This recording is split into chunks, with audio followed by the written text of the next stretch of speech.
بسم الله الرحمن الرحیم. الهی انت کما احب فجعلنی کما تحب. خدایا تو آنگونه ای که من دوست دارم، پس مرا آنگونه کن که تو دوست داری و میپسند.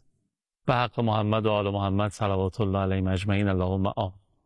سلام بنده های خوب خدا، هم نفس یاد خدا. الهی که خوب باشین، سلامت و تندرست باشین. خیلی ممنونم که مقابل تلویزیون نشستین و قرار یاد خدا رو انشاءالله تا پایان همراهی بفرمایید. ما به دعای شما همچنان مشرف هستیم. محضر دو امامزاده واجب التعظیم در یک حرم با صفا و نازنین و دوست داشتنی که خیلی یا دست خالی میان اما دست پر برمیگردن. امامزادگان ابراهیم و محمد علیهم السلام در شهر مقدس قم. انشاءالله که شما هم خیلی زود اینجا مشرف بشین و پاتون باز بشه به این مکان مقدس. خب، سه شنبه های یاد خدا همراه هست با بحث سیره انبیا از منظر قرآن کریم. متخصص و بلد راهمون هم آقای صفاریان عزیز هستن. ایشون تشریف آوردن. بعد از اینکه یک فاصله کوتاه میگیریم و برمیگردیم بحثمون رو شروع میکنیم. به نظرم از امشب دیگه قرار هستش که ورود بکنیم به زبان داستان که زبان بیان ماجراهای انبیا در قرآن کریم هم هست. برای ما نکاتی رو بگن و استفاده بکنیم. بفرمایید، خواهش می‌کنم. اللهم صل علی محمد و آل محمد و عجل فرج. اللهم صل علی محمد و آل محمد و عجل فرج. من عرض کردم که آقای صفاریان قرار هستش که داستان زندگی یکی از انبیا رو برای ما انشاءالله امشب بگن و استفاده بکنیم. منتها این داستان برخلاف اون داستانی که از بچگی برای ما گفته شده برای اینکه بخوابیم، یکی از اون داستان‌هایی است که گفته میشه برای اینکه ما بیدار بشویم. بنابراین حتما با دقت و تأمل بیشتری پای تلویزیون باشید و منم همین در واقع ویژگی رو سعی می‌کنم برای خودم حفظ بکنم و استفاده بکنم. آقا سلام علیکم، خیلی خوش آمد. بسم الله الرحمن الرحیم و بهی نستعین و له الحمد. علیکم السلام و رحمت الله. عرض سلام و ادب و احترام داریم محضر بینندگان بزرگوار. نایب الزیارشون هستیم در جوار دو امامزاده نورانی منوره به نور اهل بیتیم انشاءالله و متربیه به تربیت قرآنی هم باشیم. در محضر قرآن کسب فیض میکنیم انشاءالله. الهی آمین. خب، قرار هستش که داستان زندگی کدوم یکی از انبیا رو بشنویم؟ من برای این جلسمون انشاءالله میخوام داستان رویارویی سپاه طالوت و جالوت رو خدمتون عرض کنم. از سوره مبارکه بقره است و از آیه 246 آغاز میشه. حالا اگر بزرگواران قرآن عثمان طاها دم دستشونه صفحه 40 رو باز کنن و با ما همراه باشن که صفحه 40 سوره مبارکه بقره آیه 246. خداوند متعال، خب میدونید ماجرا از اینجا آغاز میشه که وقتی که خداوند دستور میده به بنی اسرائیل که وارد سرزمین موعود بشین و اونا سرباز میزنن، جناب موسی این قوم رو نفرین میکنه. ففرق بیننا و بین القوم. خدایا دیگه بین من و این قوم جدایی بیانداز. و این گونه میشه که جناب موسی دیگه خبری از سرگذشت او ما نداریم. بعد از این قوم به خاطر سرپیچی از فرمان الهی دچار تیه و سرگردانی در بیابان ها میشن، چون اونجا هم ظاهرا قرار بوده با یه زحمتی با یه سختی بله قرار بوده مقاتله کنن و وارد شن و به پیروزی برسن. اون سرزمین موعود باشن، نپذیرفتن. بله. بعد از این ماجرا از قبطیان یک پادشاه ظالمی بر بنی اسرائیل حکم میرانه که اموال اونها رو میگیره، اولادشون رو میکشه، زنانشون رو به کنیزی میبره و اینها از این سختی به سطوح میان. ماجرا از اینجا آغاز میشه. الم تر الی الملأ من بنی اسرائیل من بعد موسی. یعنی یه بخشید همینجا نتیجه اون سرپیچی. بله دیگه. اگه گوش میدادن سرزمین موعود و آرمان شهر، حالا که گوش ندادن این مدل بلا سرشون میاد. خدا تو قرآن فرموده ان اتم ادنا. ببینید خدا با کسی قراره پسر خالگی نداره. ما خالی کنیم خدا هم خالی میکنه. او سر قرار وایساده، ما هم سر قرار. اگه بریم خدا رو اونجا در میابیم، وعده های خدا رو در میابیم، آرمان شهرمون رو در میابیم. ولی خالی کنیم از قرار خدا هم خالی میکنه سر قرار. اذ قالوا لنبی لهم ابعث لنا ملکا نقاتل فی سبیل الله. اینا اومدن طبق نقل پیش پیامبرشون که جناب ارمیای نبی بود و گفتن یه فرمان روا، یه رئیس لشکر بر ما انتخاب کن که ما بریم میخوایم در راه خدا بجنگیم. قال هل عصیتم ان کتب علیکم القتال الا تقاتلوا، اگه نجنگیدین چی؟ سابقه بنی اسرائیل جلوی چشم این پیامبرند، سنت های خدا جلوی چشمشه که آقا مسیر اینجوری نیست که شما بگی من میخوام بجنگم، خدا هم بگه خب من 4 باند آسفالت کردم. نه خیر، خودت باید بری زحمت بکشی، مسیر جهاد و مقاتله است. واقعا پر دست اندازه. آره.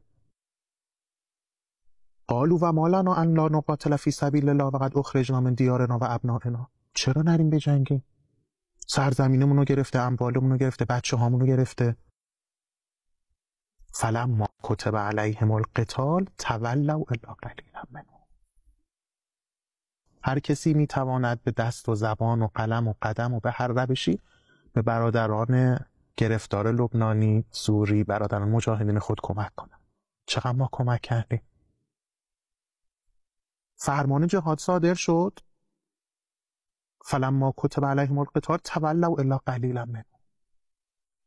بجز اندکی بقیه خالی کردن میدونا. آقا نه گلوله برای قلبمون ضرر داره، نمیتونیم بریم جهاد کنیم. والله علیم بالظالمین. این اولین ریزش. ماجرا تمام شد؟ اصلا تمام نشد. و قال لهم نبیهم ان الله قد بعث لكم طالوت ملکا. گفت دنبال فرمان روا میگشتین، خدا جناب طالوت رو انتخاب کرد. جناب طالوت از نوادگان بنیامینه و حالا که اینا انتظار داشتن از نوادگان جناب یوسف باشه. سلام الله علیه. قالوا انا یکون له الملک علینا و نحن احق بالملک منه. گفتن ما شایسته ترین به فرمان روایی. چرا؟ ولم یؤت سعة من المال. آقا از حلقه پول دارا نیست، مرفهی نیست. ببین این همیشه یه مشکل معضل ذهنی بوده برای آدم‌هایی که می‌خواستن بهانه‌جویی کنن در راه. به جناب نوح هم میگفتن اینایی که دنبال تو هن اراذلنا بادی الرأی، اینا بچه پایین شهرن، اینا خیلی نمیفهمن، سطح اجتماعی و علمیشون خیلی بالا نیست. حالا همین ایرادو به جناب طالوت میگیرن. لم یؤت سعة من المال، این خیلی پولدار نیست، از طبقات بالای اجتماعی نیست، مثلا پوپولیست، نمیدونم. آره. قال ان الله اصطفاه علیکم و زاده بسطة فی العلم والجسم. میگه آقا اصلا طبقات بالای اجتماعی مهم نیست، توانمندی مهمه و دانش. این دوتا رو داره. شایسته سالاری اینه دیگه، توانمندی و دانشه. والله یؤتی ملکه من یشاء والله واسع علیم. اینجا 2 مرتبه یه عده‌ای بهانه جویی میکنن. پس اولین همین موقعی که فرمان قتال صادر شد یه عده خالی کردن. دفعه دوم توسط طالوت. بله، دفعه دوم موقعی که جناب طالوت انتخاب شد به عنوان فرمان روا، یه عده خالی کردن. حالا خدا میگه که ببین من یه ارفاق بهتون میکنم. یه گهواره ای بود، یه تابوتی بود که اون موقعی که مادر جناب موسی میخواست او رو به دریا بیفکنه، خدا این رو به مادر جناب موسی داد. این به عنوان یه چیز مقدس در بین بنی اسرائیل شمرده میشد. و موقعی که حضرت موسی سلام الله علیه در همین ماجرایی که تعریف کردیم میخواست ترک قوم کنه، جزء مواردی بود که به جناب یوشع به ودیعه نهاد، چون وصی او بود. آقا اینا مثلا ابزار کار سما بوده و معجزات و کرامات و اینا پیش شما باشه. و این توی جنگ ها همیشه یه دلگرمی بر بنی اسرائیل بود این تابوت، تا اون موقعی که بنی اسرائیل 2 مرتبه سر به نافرمانی گذاشتن و این شد ملعبه و بازیچه بچه ها توی کوچه ها. حالا خداوند متعال میگه که این تابوت بود که گم شده بود، نبود و برای شما یه مایه آرامش بود. اینو به عنوان نشانه الان دوباره میفرستم که شما بدونید آقا جناب طالوت برگزیده است. و قال لهم نبیهم ان آیت ملکه ان یأتیکم التابوت فیه سکینة من ربکم و بقیة مما ترک آل موسی و آل هارون تحمله الملائکه ان فی ذلک لآیة لکم ان کنتم مؤمنین. اگه ایمان واقعی دارین دنبال نشونه هم میگردین که دلتون قرص شه، این نشونه. این دومین مرحله است که بنی اسرائیل تو این آزمایش عده زیادیشون از این فیلترهای اول و دومی نمیتونن رد شن. داستان ادامه ای داره. اگر اجازه بدین یه تنفس بگیریم و برگردیم در خدمت. به دست شما در نکنه، بعد این 3-4 جلسه استاد شدین شما. خیلی ممنونم که به موقع فرمودید. تأملی هم داشته باشیم به آنچه که تا به حال فرمودین و برگردیم و استفاده میکنیم. بفرمایید. خواهش. اللهم صل علی محمد و آل محمد و عجل فرجهم. قصه طالوت و جالوت رو خیلی در واقع شیرین و دلچسب دارن تبیین میکنن و جای سفاریان رو استفاده میکنن. خواهش میکنم. در خدمت قرآنی. الحمدلله. خب خداوند متعال ادامه ماجرا رو از آیه مبارکه 249 چنین بر ما بازگو میکنه. فلما فصل طالوت بالجنود قال ان الله مبتلیکم بنهر. حالا این لشکر تو گرمای هوا را افتادن، میرسن به یه نهر آب. موقع چیه؟ موقع اینه که خدا همینجوری فیلتر بذاره برای که آدم هایی که وجودشون هنوز ربی نیست، خدایی نیست، ناخالصی داره، اینا وارد معرکه حق و باطل نشن. آدم های تراز نبرد با وارد نبرد بشن. به ما همینجوری دل میکنیم که تو سپاه حضرت صاحب، تو سپاه امام حسین علیه السلام یه جایی برای خودمون دست و پا کنیم انشالله. آدم هایی که نرسیدن اینا چیدنی نیستن. یه الگویی هست زمان امام حسین، از اون خیلی میشه درس گرفت.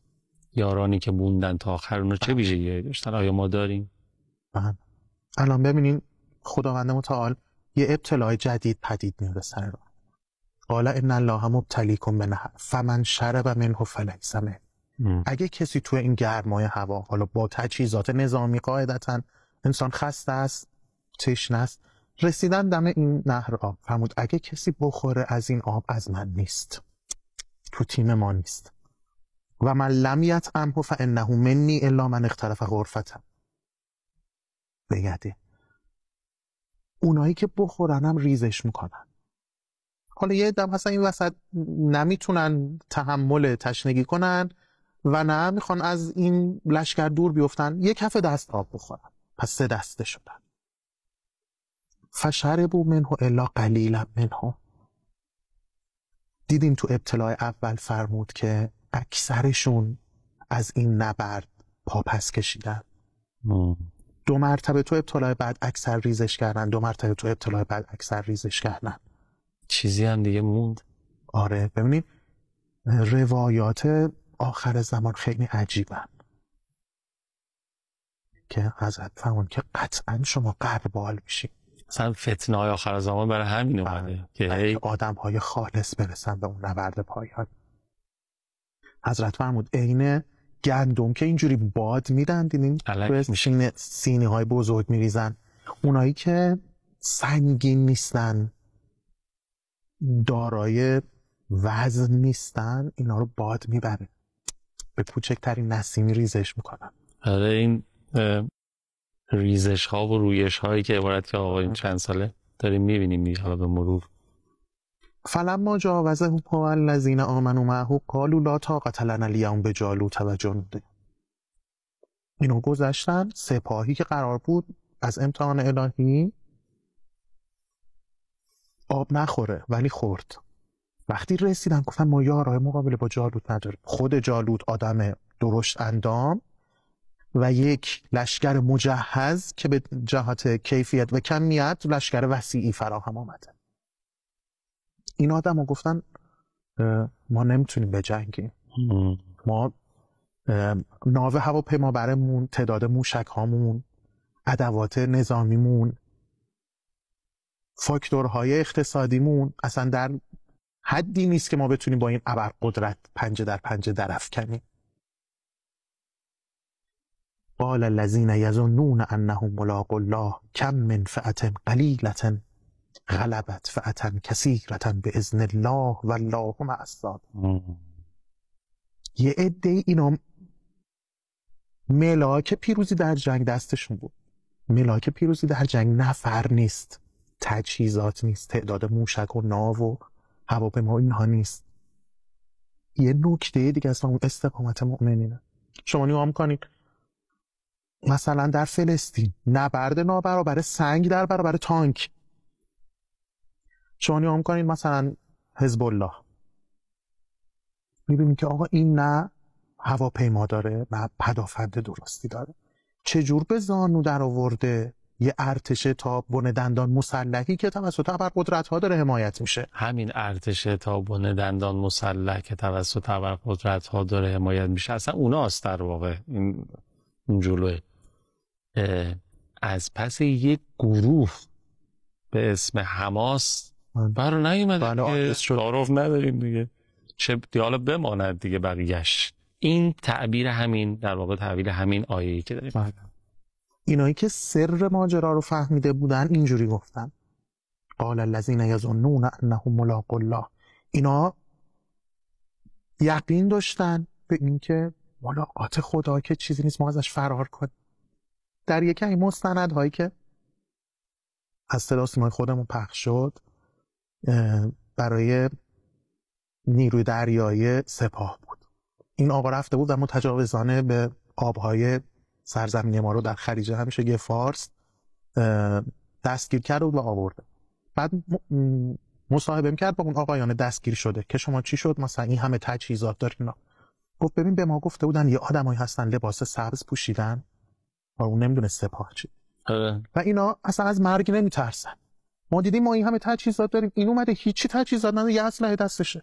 و اون لحظه شهادتش هم خودش در واقع تعبیر همین. آره که آقا من یه سرآمد اجلی داره عمرم و یه ملاقاتی با خدا دارم، یه قرار ملاقات، زودتر از اون قرار ملاقات نمیرم، دیرترش هم نمیرم.